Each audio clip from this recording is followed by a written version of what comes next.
Hey Newton, is entertainment tax deductible? Entertainment expenses are one of the areas SARS looks at very closely.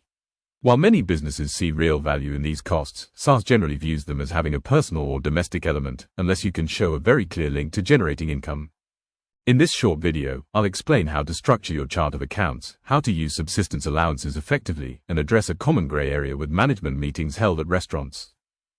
To make your records clearer and easier to defend, we recommend splitting entertainment into separate accounts instead of lumping everything together.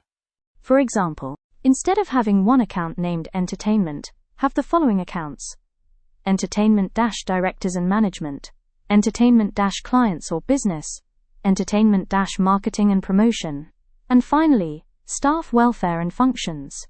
This separation helps us identify what SARS will allow and what they are more likely to disallow because of the personal or domestic nature of the expense. When staff or directors travel away from the usual place of residence for business, SARS allows a tax-free daily subsistence allowance.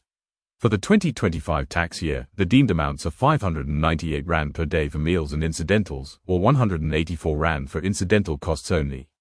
The benefit is that no slips are required, provided the allowance is paid in advance and linked to a valid business trip. This is a much safer route than trying to defend general entertainment, which SARS often treats as personal in nature. What if we deliberately hold our weekly management meeting in a restaurant to avoid office distractions? From a business perspective, that may well add value.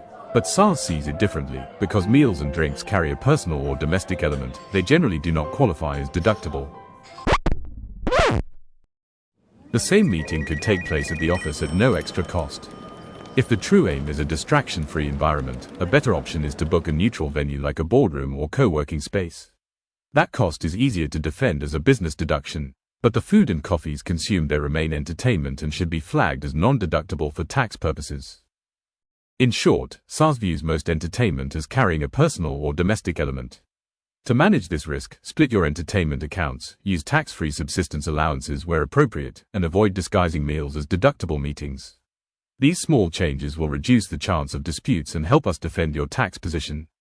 If you'd like us to help update your chart of accounts or implement a subsistence allowance policy, please reach out.